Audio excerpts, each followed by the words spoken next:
ఇది ప్రభువైన యేసుక్రీస్తు ఘనమైన నామంలో ఈ ఉదయకాలపు శుభములు తెలియచేస్తున్నాం. అందరికీ ప్రైజ్ లార్డ్. మరి దేవుడు ఇచ్చిన మహాకృపను బట్టి మీ ఎదుట ఉదయకాల సమయంలో దేవుని మాటను వాక్యమును మీ ఎదుట పంచుకోవడానికి దేవుడు చూపించిన మహాకృపను బట్టి దేవాది దేవునికి వందనాలు చెల్లిస్తున్నాం. ప్రతి ఒక్కరికి ఈ మాటలు వింటున్న ప్రతి ఒక్కరికి ఉదయకాలములో ఈ దినము శుభము కలుగునుగాక. మంచిది. యెషయా గ్రంథము 41వ అధ్యాయము 10వ వచనంలో దేవుడు చక్కటి మాటను వినిపిస్తున్నాడు. ఈ సంవత్సరంలో ప్రతి క్రైస్తవుడి జీవితంలో, ఈ మాటలు వింటున్న ప్రతి మానవుడి జీవితంలో చాలా ప్రాముఖ్యమైన విషయము, చాలా ప్రాముఖ్యమైన తీర్మానముతో ఈ సంవత్సరం అంతా ఉండాలి అని ప్రభుపేట మీ అందరినీ నేను వేడుకుంటున్నాను. ఎందుకు ఈ మాట చెప్తున్నాను అంటే, సంవత్సరాలు గడిచిపోతున్నాయి, దినాలు గడిచిపోతున్నాయి, కానీ కాలాలు గడిచిపోతున్నాయి, కానీ మన జీవితాలలో మార్పు అనేది కలగలేని స్థితిలో మనం ఉంటున్నాం. మన జీవితాలు సంతోషకరముగా, ఆనందకరముగా, దీవెనకరంగా, ఆశీర్వాదకరంగా మారలేని పరిస్థితుల్లో చాలా కుటుంబాలు ఉండిపోతున్నాయి. ఎందుకు ఇటువంటి పరిస్థితి జరుగుతుంది అంటే, దేవుడు యెషయా ప్రవక్త ద్వారా ఒక చక్కటి మాటను జ్ఞాపకం చేస్తున్నాడు. ఏంటంటే, నీవు నా దాసుడవనియు నేను నిన్ను ఉపేక్షింపక ఏర్పరచుకొని ఉంటిని. నేను నీతో చెప్పియున్నాను, నీకు తోడై ఉన్నాను. భయపడకమో, నేను నీ దేవుడై ఉన్నాను. దిగులు పడకమో, నేను నిన్ను బలపరుతును. నీకు సహాయము చేయువాడను నేనే. నీతియు నా దక్షిణ హస్తముతో నిన్ను ఆదుకొనును. ఆమేన్. హల్లెలూయా. మంచి మాటను దేవుడు ప్రవక్త ద్వారా దేవుడు తెలియచేస్తున్నాడు. దేవుడు తన దాసులకు నిత్యము తోడుగా ఉంటానని వాగ్దానం చేస్తున్నాడు. దాసులు అనగా దేవుని బిడలు, దేవునితో నివాసించే వారిని దాసులు అంటాం. దేవునితో నివాసము చేసేవారి దాసత్వాన్ని పొందుకుంటాం. మనము దేవుని దాసత్వాన్ని కలిగి జీవించాలి. ఎప్పుడైతే దేవుని దాసత్వము కలిగి మనం జీవిస్తామో అప్పుడు దేవుడు మనకు తోడుగా ఉంటాడు. ఎవరికి దేవుడు తోడుగా ఉంటాడయ్యా? ఎవరికి దేవుడు బలాన్ని ఇస్తాడు? ఎవరిని దేవుడు భయపడద్దు అంటున్నాడు? ఎవరికి దేవుడు సహాయం చేస్తానంటున్నాడు? ఎవరికి దేవుడు నిత్యము చేయూతను అందిస్తానడు? అంటే తన చేతుల మీద నిత్యము దేవుడు కాపాడుతున్నాడు. అసలు ఎవరి గురించి వాగ్దానము రాస్తున్నాడు అంటే, ఎవరైతే దేవుని దాసత్వము కలిగి జీవిస్తారు. దాసత్వంలో ప్రాముఖ్యమైనది అంటే నమ్మకమైన వారిని దేవుడు చూస్తున్నాడు. దాసులు అని ఎవరిని పిలుస్తారు అంటే, నమ్మకమైన వారిని దేవుడు పిలుస్తాడు. A faithful person will be always stand behind a person. అంటే విశ్వాసము కలిగి నమ్మకమైన వారికి మెండైన దీవెనలని దేవుని వాక్యం సెలవిస్తుంది. అందుకే దేవుడు ఎవరికి తోడుగా ఉంటారంటే, నమ్మకమైన వారికి దేవుడు తోడుగా. ఎవరికి నమ్మకంగా ఉండాలి? ఎవరికి నమ్మకంగా జీవించాలి? ఎవరికి నమ్మకంగా బ్రతకాలి? నిజముగా ప్రియమైన దేవుని బిడ్డలారా, ఈ సంవత్సరంలో నువ్వు దేవుని సన్నిధిలో చేయాల్సిన ప్రాముఖ్యమైన విషయం ఏంటో తెలుసా? నా దేవునికి నువ్వు నమ్మకంగా ఉండాలి. ఫస్ట్ ఆఫ్ ఆల్ మనం చేయాల్సిన విషయం ఏంటంటే, దేవునికి నమ్మకంగా ఉండాలి. దేవునికి ఎలా నమ్మకంగా ఉండాలి? ప్రతి విషయంలో, ప్రార్థనలో, వాక్యంలో, దేవుని సన్నిధికి వెళ్ళటంలో, దేవుడిచ్చిన ఆజ్ఞలలో, దేవుడు మన కొరకు మనము దేవునికి ఇచ్చిన మాటల్లో, దేవుని కొరకు మనం జీవించటంలో, దేవుని కొరకు మనం ముందుకు సాగటంలో, అన్ని విషయాల్లో దేవునికి నమ్మకంగా ఉండాలి.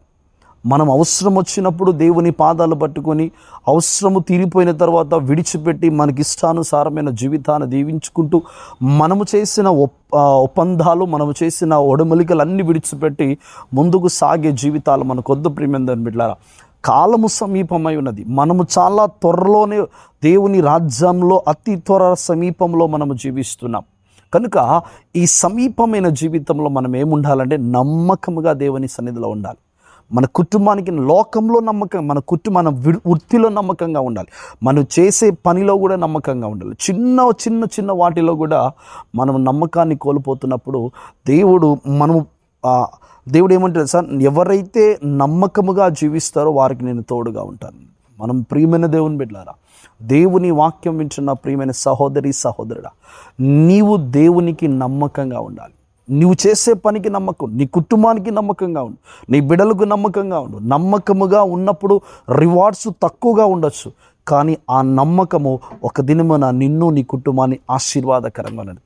నీతిగా బ్రతకటం నేర్చుకో. నీతిగా బ్రతకటం ద్వారా నీకు మెప్పులు, బహుమానాలు రాకపోవచ్చు, కానీ నీతిగా జీవించటం ద్వారా నా దేవుడు నీకు తోడుగా ఉంటాడు. నా దేవుడు నిన్ను బలపరుస్తాడు. నా దేవుడు నీకు సహాయం చేస్తాడు. నా దేవుడు నిన్ను ఓదారుస్తాడు. నా దేవుడు నీకు తన చేతుల మీద నిన్ను చెక్కుకొని ఉంటాడు. అందుకే దేవుడు చెప్తున్న మాట, నీవు దేవునికి నమ్మకంగా ఉండు. అబ్రహాము దేవునికి నమ్మకంగా ఉన్నాడు కనుక ఆశీర్వదించబడ్డాడు.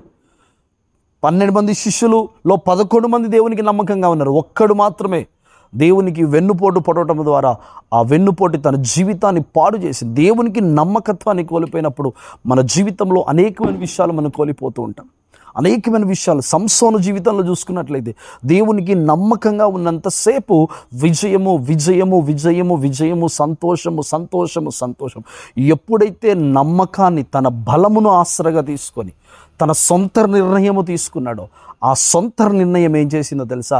తన జీవితాన్ని పాడు చేసింది. నా ప్రియమైన దేవుని బిడ్డలారా, మనమందరము కూడా మనం ఆలోచన ఏది తోచితే ఆ ఆలోచనలో వెళ్ళిపోతూ ఉంటాం. మనకి ఏది నచ్చితే ఆ ఆలోచనలో బ్రతుకుతూ ఉంటాం. మనకి మనసుకి మైండ్కి ఏది వస్తే అదే మనము నిజమైనది అని గుడ్డిగా మనం వెళ్ళిపోతూ ఉంటాం. నా దేవుడు పిలుపుకు నమ్మకంగా ఉండు. నా దేవుడు ఏర్పరచుకున్న దానికి నమ్మకంగా ఉండు. నువ్వు దేవునికి నమ్మకంగా ఉంటే ఆటోమేటిక్గా నీకు అన్నీ దేవుడు సమకూరుస్తాడు. ఈ సంవత్సరంలో నీవు నేర్చుకోవాల్సిన విషయం ఏంటో తెలుసా? నా దేవునికి నువ్వు నమ్మకంగా జీవించు. ఎప్పుడైతే మనము నమ్మకంగా నువ్వు కుటుంబంలో నీ కుటుంబం కనీసం నీ భార్య భర్త పిల్లలు నమ్మకంగా కుటుంబం ఉంటే ఆ కుటుంబం ఎప్పుడు సంతోషంగా ఉంటుంది. కనుక ఈ చక్కటి ఉదయకాల సమయంలో దేవుని మాటలు వింటూ నా ప్రియమైన దేవుని బిడ్డలారా, నా దేవునికి నువ్వు నమ్మకంగా ఉండు. నా దేవునికి నమ్మకంగా ఉంటే నా దేవుడు చెప్తున్నాడు, నేను నీకు తోడుగా ఉంటాను, నేను నీకు నీడగా ఉంటాను, భయపడకము, నిత్యము నేను నిన్ను కాపాడుతా. నువ్వు ఆపదల్లో ఉన్నప్పుడు నేను సహాయం చేస్తా, కష్టంలో ఉన్నప్పుడు నీ కన్నీరు తుడుస్తా, నీవు భయపడుతున్నప్పుడు అలజడి జరుగుతున్నప్పుడు నీకు నేను ధైర్యం ఇస్తాను, నీవు పడిపోకుండా తన అరచేతిలో నుంచి నిన్ను చెక్కుకొని ఉంటాను అన్నాడు. కనుక ఈ చక్కటి ఉదయకాల సమయంలో దేవుని మాటలు వింటున్న ప్రియమైన దేవుని బిడ్డలారా, మనం అందరము నమ్మకంగా దేవునికి జీవిద్దాం. అటువంటి కృపలో మనం బ్రతుకుతాం. దేవునికి ముందుగా దేవునికి నమ్మకంగా ఉండు. నీ కుటుంబానికి నమ్మకంగా ఉండు. నీ పనికి నమ్మకంగా ఉండు. నువ్వు నీకు ఇచ్చిన ప్రణాళిక, నీ పిలుపుకి నమ్మకంగా ఉండు. అటువంటి కృపలో నీవు నీ కుటుంబము ఉండాలని ప్రభు పేట వేడుకుంటూ అందరము తలలు వంచుకొని ప్రార్థన చేసుకుందాం. పరిశుద్ధుడా, ప్రేమగల తండ్రికి వందనాలు చెల్లిస్తున్నాను. కృపగలిగిన మా యేసయ్య, ఈ ఉదయకాల సమయంలో ప్రభా ఈ బిడ్డలందరినీ మీరు దీవించండి, ఆశీర్వదించండి. నీ కృపచేత నింపి సహాయం దయచేసి తోడుగా ఉండండి ప్రభా. వారికి ఈ దినమంతా ప్రభా సంతోషముగా సమాధానముగా నీకు నమ్మకమైన బిడ్డలుగా ప్రభా అయ్యా తన్ని మేమందరము జీవించగలిగే కృప దయచేసి అయ్యా తన్ని ఎవరైతే మాటలు వింటున్నారో వారికి జీవమును ధైర్యమును కృపను అనుగ్రహించి మీరే తోడుగా ఉండమని యేసు నామములో అడిగి వేడుకుంటున్నాము తండ్రి. ఆమేన్. మంచిదమ్మా. దేవుడు మిమ్మల్ని అందరినీ దీవించి ఆశీర్వదించును గాక. ఆమేన్.